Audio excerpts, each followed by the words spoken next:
I felt an overwhelming wave of panic. I wanted to cry, but I couldn't. Tears would only make it more difficult to escape. I ran through the tall trees, my heart pounding against my chest. I didn't know where I was going, and the thick foliage and dark skies confused me. If I'd been in this area before, I couldn't remember. I hoped I'd run into someone who could help me, but there wasn't a soul around, except for the person who was after me. The wind gusted as the rain pelted my head. My clothes were quickly drenched, the water on my face freezing with the cold wind. My foot slipped as I hit a rock. I stumbled, hitting my hand against a tree to steady myself. The wood left a deep scratch, and blood dripped down my fingers, but I couldn't stop. My breath came hard and fast. A crack of thunder was so loud it almost knocked me off my feet. Seconds later, there was a flash of lightning. Maybe I could use the storm to my advantage. Perhaps the rain would make it more difficult to find me.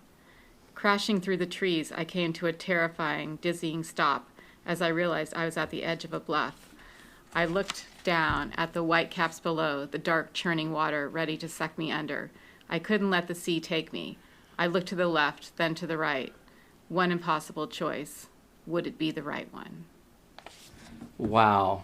Okay, Barb, before we roll here, how many times did you practice that before you got here today? No, I didn't practice it at all.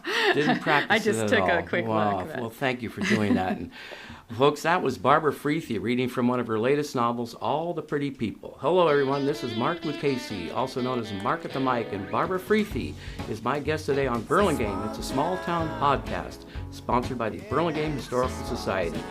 Barbara, thanks for being here today. Oh, great. I'm very happy to be here. Well, Barbara, I'm going to make a public apology right now. Okay, so everybody, all the subscribers and listeners will hear me apologize to you for all the times you were shopping at Molly's. I kept saying, we have to do a book signing. We have to do a book signing. And we never got around to it. And then pandemic hit, and then I quit after pandemic. And anyway, I'm just so happy that you're here today to do this with me. Well, I'm very happy to share it with you and your listeners. Thank you, Barb. The bookstores still have people come in, authors come in and do readings. Is that still going on, or have you done anything like that recently? Or Yes, definitely bookstores will still do readings. I haven't done a lot of them. Yeah. But they're definitely still happening out there. I don't think there have been many events in the last couple of years because of COVID. Right, and just, authors traveling around has gotten to be a little bit more expensive and time-consuming. Well, you did one today, Barb. I did. I'm very excited. Great. So listen, before we get rolling, I'm going to give a sort of a condensed version of your accomplishments because you have plenty of accomplishments. So I'm just going to tell our listeners a little bit about Barbara Freethy is a New York Times best-selling author of women's fiction, contemporary romance, and romantic suspense.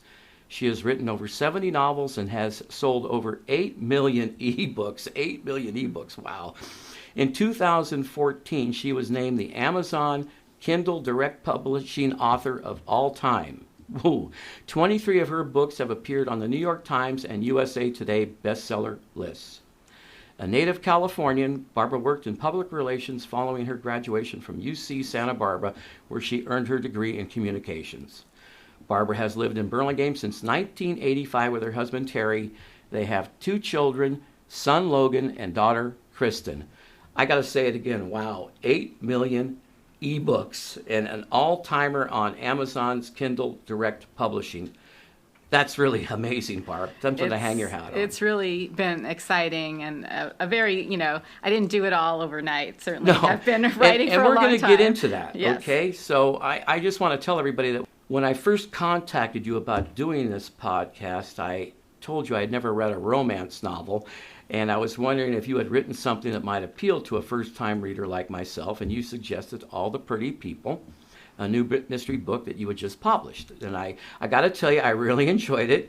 It was a great whodunit, great surprise ending, so well done. And I'm really glad that you recommended that to me. Oh, good, thank you. Yeah, my wife likes to tell me that, or she told me, last week or so when she found out that I was going to be interviewing you, she said, well, Mark, romance and mystery. She goes, well, let me tell you something. Romance has always been a mystery to you, so you should do just well. That's good. She should be the writer. Okay, so Barb, When did your interest in writing start? As an adolescent or later on in your college years? No, it started when I was a child. My mom was a huge reader, so we had literally probably thousands of books in my house. Yeah. I think my dad was always trying to box them up and ship them out, but Yeah. she would keep getting more and more.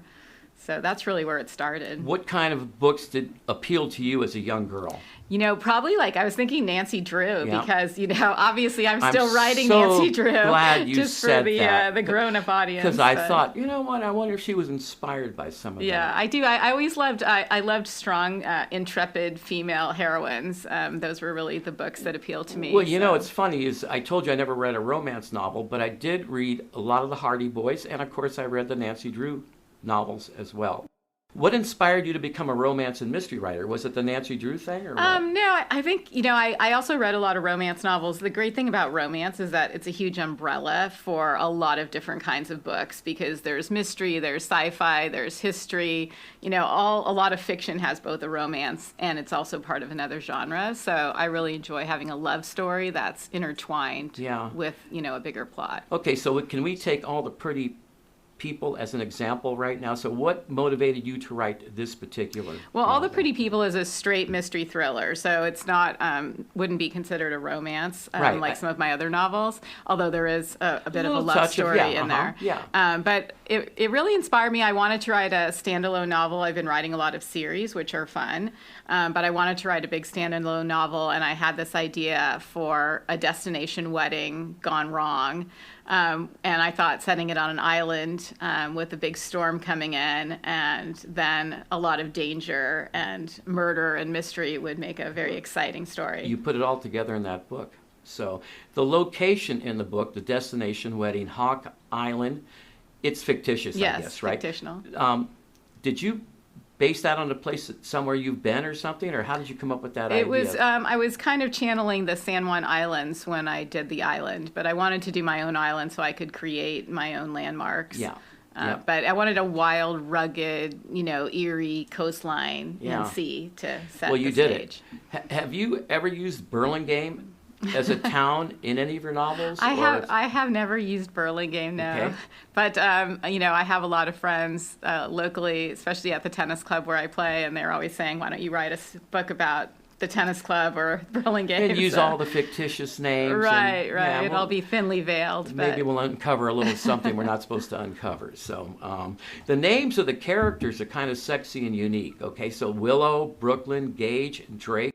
I thought those were really cool names. How did you come up with those names? I always look at baby names from different eras because it's really important to name your characters and names that are appropriate to their age. So, if you have older characters, they're not going to be named Willow and Brooklyn Brooklyn. were great lady names, girl names. They're just wonderful. Yeah. Have you used those names in any other novels? I have not used those names, no. Okay. And Willow was I wanted a character who kind of bends, and so her name was really sort of reminiscent of her character as well. She's kind of torn between things a lot. So. Yeah. So I guess in your series novels, your series books, you do weave some of the characters in and out of some of those books, right. I guess. I do have I have a couple ongoing series. One is set in Whisper Lake, which is a fictitious town in Colorado that's also sort of channeling Lake Tahoe, if you will. Yeah. And so Good. characters will appear, throughout the books. In my series books, they're all basically standalone stories, but if you read the whole series, you'll meet characters before they get their own story and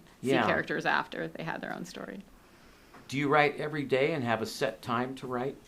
I don't have a set time to write, but I do have found after many years of writing that I write better in the afternoon. For some reason, I can do business in the morning, but I don't get creative till after lunch. Really? So that just works for me. So I have writing friends that start at 6 a.m. and they're done by 10. Usually it's the other way around. Yeah. The juices are flowing for them For early. me, I think I have to get all the distractions out of my head first. So whatever I have on my mind or errands or things that need to get done, I need to get those done. And then when I sit down to write, I'm more clear-headed. Where is your favorite place to write? I usually write on a laptop, so I do take it around the house. I have an office in my house, but I also go out on the deck a lot and sit outside. I like, when it's nice weather, I like to sit outside and write. So I kind of like to be more comfortable when I'm writing, kind of sinking into the story versus being at a desk all the time. Sure. The covers of your novels, of your books, who selects those? Who comes up with those great ideas? The covers are, I work with a cover designer to Yeah. design the covers, so it's kind of a mutual thing. I'll have an idea, and then they'll give me a couple drafts, and then we'll kind of work through which ones. Yeah, there's that old saying, you can't judge a book by its cover. But I think in your particular circumstance, or in these romance novels, the cover's kind of a bit of a pull-in, right? I mean, Well, it the draws cover's you in. definitely a Yeah, pull-in. You have to yeah. have a good cover. Yes. I've in the past had, covers that didn't work by other publishers that I worked with, and it's really important. Amy McFadden was the narrator for your book, All the Pretty People. Right. Has she narrated any of your other books? Yeah, she's narrated. I have an FBI series, which is a romantic suspense series based on a group of agents who met at Quantico. And so Amy has done all of those books. Number 11 in that series is coming out next month. So Have you met her in person? I have not met her in Yeah, person, yeah. but she does a great job. And she's actually done some videos of her doing the Audible or the audiobook narration of the book, and that's been fun to see. So where does she live, or where is she narrating from? She's A just studio someplace? she just has her own studio and her own production company, and so then she gives me the files, and then I distribute them through all the different audiobook retailers. So how do you choose a narrator? You have to listen to auditions, and I usually try to listen to dialogue because that's always trickier when they have two voices they have to do, like in this case, often a man and a woman. Yeah. So it's definitely tricky. So I've listened to a lot of people over Yeah. the years. Do you have any male narrators for your books? I have not done a male narrator. Okay. I think in my mind that probably I feel like my books are more female oriented. So, but I have known romance writers who have male narrators whose voices are great. So it's probably something I would consider trying. So at some the point. reason why I asked that is I read a passage from your book to Kathy a couple of nights ago, right? Right. Because I thought, this is no problem, man. Give me the book, right? Yeah. Well, it's a disaster, so I'm moving on. I'm going to stay with the podcasting scene. But okay? some men, I mean, you have a great voice, and I think a lot of the male narrators do have great voices. Yeah, so. but you have to be able to change the tones and all. It's hard for a man. A man has to be able to do a woman's voice, Yes. and that's hard. And it's hard for a woman to do a man's voice, which Yeah. is also hard. It was so just tough. It's a tricky so business. I kind of backburned that for right now. I'd love to so- have different characters. The females doing the female voice and the man doing the man voice, but that's very, very difficult to find unless Yes. you're like running a TV show or something. Believe me. So I read in your bio that you began self-publishing in 2011. If I'm wrong with any of these facts, Yes. just say something. But what does that mean to self-publish, and why did you choose to self-publish? Right. Well, I started writing back in the mid '90s, and so I wrote for all the big publishers: Simon & Schuster, Pocket, Random House, all of the big publishers Yeah. throughout my career with agents and the whole bit.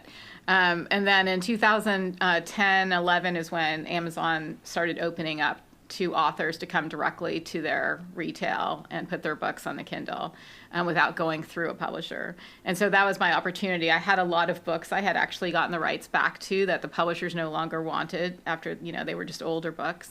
So I was able to start self-publishing those almost immediately.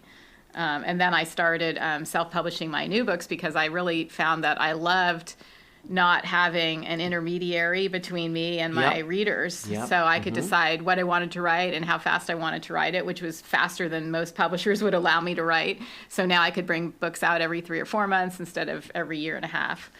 So I could keep my books going. So it was a great opportunity for me. Do you still have an agent then, or is an agent no longer I needed? don't have an agent any longer because I don't sell to the publishers. I'm very successful doing it independently. Yeah. I find I'm actually pretty good at it. There are writers who just want to write and not do anything else, but I actually really enjoy and probably because I had, 15 good years of experience with publishers before I did it myself. Yep. So I already knew kind of what was involved in actual publishing, and the promotion often falls on the author anyway. So for me, it was a great way to kind of use both sides of my brain, creative and business. No kidding, yes. So prior to the self-publishing thing, when you did have an agent, did you change agents quite often, or did you have just one or two that you stayed with? I did have a couple of different agents at different points in my career. When you first start out, it's kind of like you're trying to get any agent to take you on. Sure. And then as you get more successful, you have more opportunities to get with, bigger agents and agents who have more clout in the industry. And so I was able to move up along the way. And I was like a lead title at some of these houses. And so I had some good agents that I worked with. But once I went independently, not just to Amazon, but to all the retailers, I don't need an agent anymore because I'm not selling to a publisher, because that's really the agent's job, is just to sell to a publishing house. Yeah. What happened with Barnes & Noble and Nook? Is Nook no longer? No, Nook is there. Nook is there. Barnes & Noble is still good. Nook still has a presence in the market. Or maybe you still are. I go to Kindle now. You know what I mean? Right, yes. And because it's just simple, right? Well, so is the Nook. But I remember Kathy got me a Nook years ago, and and there you were, man, all the time as you open up the book with Nook it. It was Nook really is great. cool. They still have their reading device. I think they've even put out some newer devices recently. Great. Apple has, Apple's a big retailer here in the U.S. Google Play. Primarily I just use Amazon and download. I haven't done any audio books yet, and I'd like to try. I see that you have several categories for your novels. I'm going to share a few with our listeners. Contemporary romance, romantic suspense, the Calloway family series, the Calloway cousins, a spin-off from the Calloway series, and you have a lot more than I just wanted to write down. How do you decide where a novel is going to fit in a certain category? Well, I think the categories, if you're a reader, you kind of understand those distinctions within romance. So romantic suspense is a story where the romance and suspense are equal parts of the story. Whereas a romance, it might still have a mystery plot, but if it's mostly a romance, then you categorize it as a romance. So, some of the series that you mentioned, like the Calloway family series, is just contemporary romance. But that's just, that's called, the series name is the Calloway series, because that's a family of a blended family. So within the genre, I kind of write between romantic suspense. Now I have the new mystery thrillers that are coming out, and then pure romance. Yeah. How do these ideas come to you? Ideas come from everywhere, often just a seed of an idea, and it's never really, when it's the finished product, it's rarely the same book as I first envisioned. Sure. So they come from, sometimes a line, a trait somebody has, anything. But you've had such great success, and you churn them out. I mean, it seems like you're always coming out with something new. I do work. It's my full-time job, so I do work at it as a full-time job. Yeah. I really enjoy it, and there's always something new to So write. what does full-time mean, hour-wise per week? I wouldn't say I work for sure 40 hours a week, but I will say that there are times when I work that much and times when I work even more than that, because I'll work on the weekends. I'm often driven by deadlines. So if I have a deadline and the book has to be done, I'm really big on making deadlines. I think that's just been ingrained in me my whole career. Yeah. So if I have a book up on pre-order, for instance, coming out in July, then I know I have to finish it. So when it's like that last month, I will work a lot. You'll just turn it on. And I think sometimes that's, for me as a writer, you have to almost have the whole story in your head at the same time when you're finishing it. And so I can't keep it in my head for a year. So for me, about 3 or 4 months is a good length of time. Yeah. What would you say is the average age of your reader? I don't know that answer. I know that I have a lot of female readers, but I also have male readers who write to me. I would say reading in general probably skews over 40, just because people have more time than they do when they have small kids. Yeah. Do you think young people, for example, the millennials and the Gen X's and whatever they call these guys nowadays, are they reading less than maybe my age group, the boomers? Because we read a lot, and we still do. Kathy, my wife, reads all the time. Are the kids not reading as much? I would say that, I don't know, but I would say probably, just because there's so much competition for your time now. So as a young person, there's a lot more competition, and you might do a lot of reading just online because you're reading social media. But I do think, when you look at some of the social media avenues like TikTok, and they have Book Talk now on TikTok and on Instagram, there are a lot of really young bloggers who just talk about books and love books and are addicted to books. And so I think there's still a very strong readership there in young adult of people that are coming up who also still love books. Is there a book that you're particularly proud of, a signature book, one book that you would say, hey, man, read this? Everyone always asks you that, and it's like your favorite child. No, Barb, I'm the first guy that ever come up with that question. I know. Okay. Everyone always asks me that. And, it's usually the last book I wrote because it's the strongest in my mind. Uh-huh. I really do like this mystery thriller, All the Pretty People, because I think it's something I've been wanting to do for a long time. I have another book called Daniel's Gift that is kind of a tearjerker, and I'll have a lot of people who've said that was like one of the first books they ever read. Wrote it a long time ago. It's got a lot of poignant, heart-touching moments, and that seems to have really resonated with readers. What book is on your nightstand right now? Oh, my nightstand. I was actually reading a book by Laura Dave called The Last Thing He Told Me, which is also kind of a mystery. Mm-hmm. So I'm kind of in the middle of that. Is she like your favorite author? She's actually kind of a new to me author. I really read extensively and broadly. So I like different people at different times. Do you dig into magazines at all? Read magazines like Harper's I don't really or Atlantic read magazines or much like anymore. Magazines are dying. I read a thing today in the New York Times. They're just going away. Yeah, I probably read articles, but because they're posted online versus because I read the magazine. But, there are still some great stories out there. So does husband Terry or your children read your books? No, nobody reads my books. Nobody in the family. That's not true. A few people in the family have read my books. Yeah. My husband's not a reader of fiction, and we have a joke because I think the first book I wrote, he read like 3 chapters, and he opened it up, and it sat on the counter for probably 3 months, and then one day I just closed it, and we just never talked about it. But he's very supportive, and he does often hear my ideas. Right. But and so he'll kind of say, "What are you working on?" But as you mentioned, we're like 70 books in, so a lot of times nowadays he's like, "What are you writing now?" Yeah. He doesn't really know, but that's okay. So how do you handle a negative review? Oh shoot, lots of negative reviews out there. When you're an artist in any kind of artistic endeavor, I believe that once you release it into the public, it becomes their experience. So readers can have whatever experience and reaction they're going to have. And for every great bestseller out there, you'll see a million negative reviews. So I try to insulate myself a little bit from all the, from negative reviews, just because it's not particularly helpful to write with too much, thoughts in your head. So I'll see them occasionally, and if people will write to me sometimes and tell me things, share their thoughts. But I generally think you have to have a pretty thick skin to be a writer. Yeah, I think so too. Everybody, it's subjective. And a book I hate, someone else loves, Barb, and so I try to remember that. Everybody's got an opinion. Everyone has an opinion, right. And they're very free to express it. Oh, they sure are. So, and sometimes they can be kind of mean, and sometimes they can almost be so mean they're funny. But, you just have to write. You can't write for people. You can't write for anybody. You can't write with that in your head. You have to kind of write a book you would like and hope that other people like it too. So true. So what advice can you give to folks that want to write for a profession? I think, writing is such a great profession, and you can do it at any age. You can start when you're young. You can start when you're, retired. You can start at any time. Yeah. And I would just, I think it helps to read a lot. I think it helps to know what kind of book you want to write, even if you don't know what to call it, because I don't think I even knew when I first started, well, what is this called? Is this a mystery? Is this a thriller?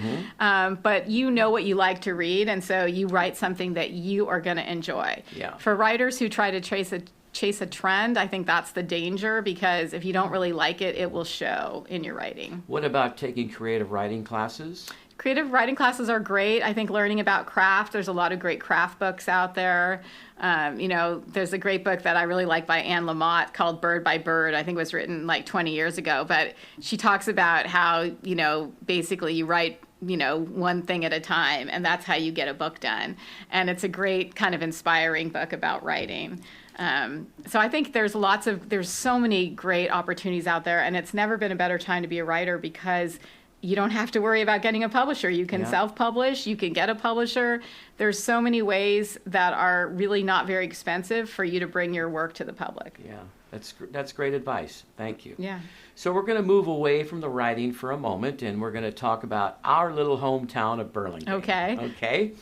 And what's really cool about that is I know your husband Terry has lived here all his life. Yes. In fact, Terry was a Burlingame High classmate of my brother Paul, and they were even in college roommates for a short time. So that's just another example of Burlingame being a small town. We said earlier you moved here in 1985, shortly after getting married. Where'd your children attend grammar school and high school? They went to school in Burlingame, so they both went to Washington and then BIS and then Burlingame High. So went through the public school system in Burlingame, and then ended up at UCLA and UC Santa Barbara. Yeah, that was Logan. Your son went to UCSB, is that yes, correct? Logan went to UC. Did he play Santa baseball Barbara down there? And played some baseball. Yeah. Also, he played baseball for CSM before he went to I Santa thought Barbara. I knew that, yes. And then Kristen went to That's Davis your and then to newlywed, UCLA. right? That's my newlywed daughter, right? Yeah, that's so great. Yeah, Yeah. congratulations. I put here that you grew up in Santa Barbara, but I know you told me earlier it was Glendale, so but I'm not going to scratch this. I'm just because you went to school there, which is great. So Santa Barbara, Goleta is one of the, Santa Barbara, one of the prettiest towns or cities in California. Do you see any similarities between the two cities, Burlingame and Santa Barbara? Sure. I think even just the, kind of the central coast and then the northern coast have a lot in common. So I think they're both really pretty towns with a great downtown area, very vibrant. I mean, Santa Barbara is much more trendy now than when I went to school there. Yeah. And I think Burlingame is much more trendy now as well. Oh, my goodness, yes. So they're kind of both grown at the same time. What are some of the changes that you observe, that you've seen while living in Burlingame? I just think, there's a lot of really cool restaurants on the avenue now, and it's really become a gathering place. It feels like there's more and more people that are out on a Sunday afternoon. I like the farmers market. Mm-hmm.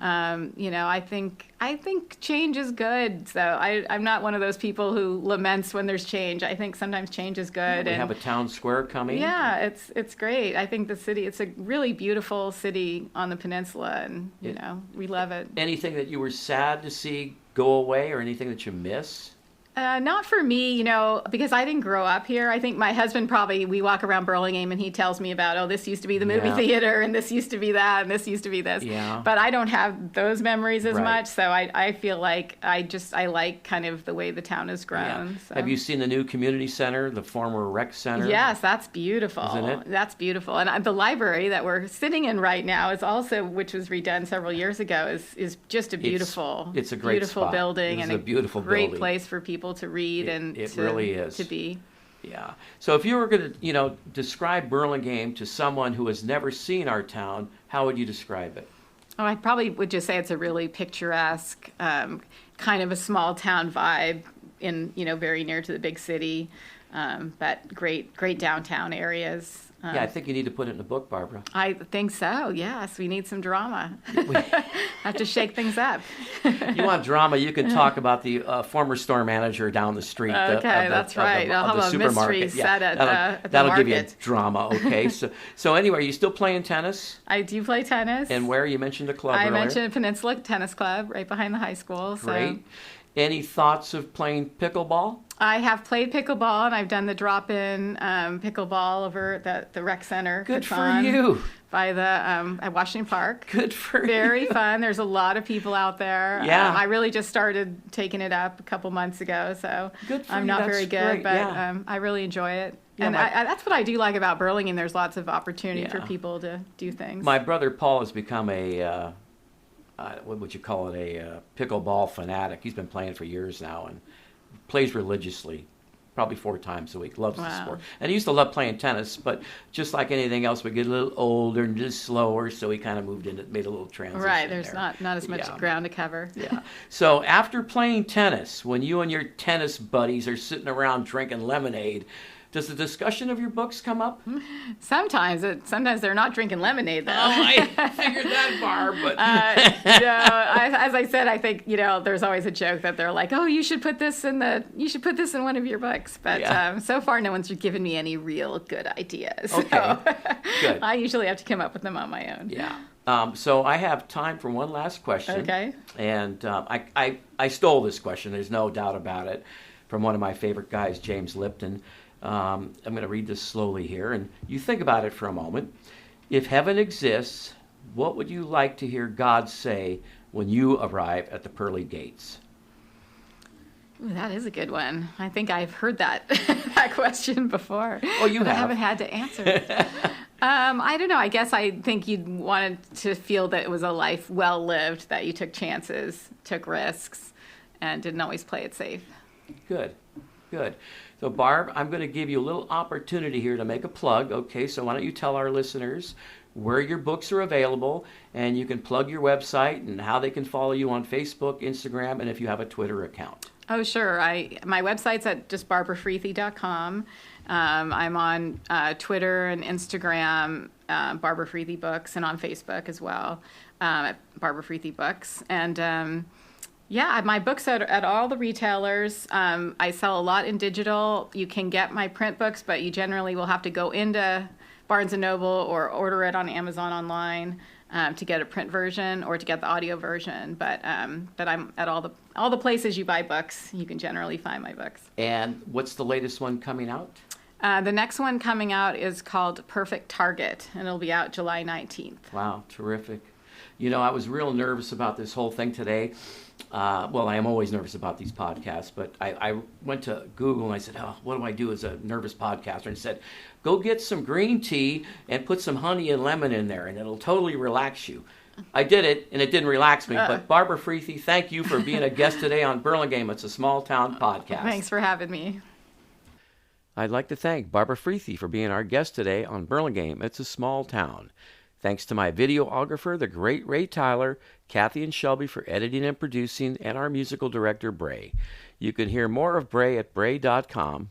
By the way, Bray's band Neon Velvet will be playing at Bimbo's in San Francisco Friday night, May 27th.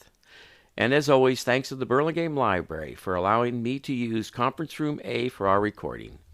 The Burlingame Historical Society copyrights this video podcast, and no part of this program can be rebroadcast or copied without permission. So until next time, everyone, see you around Burlingame. It's a small town.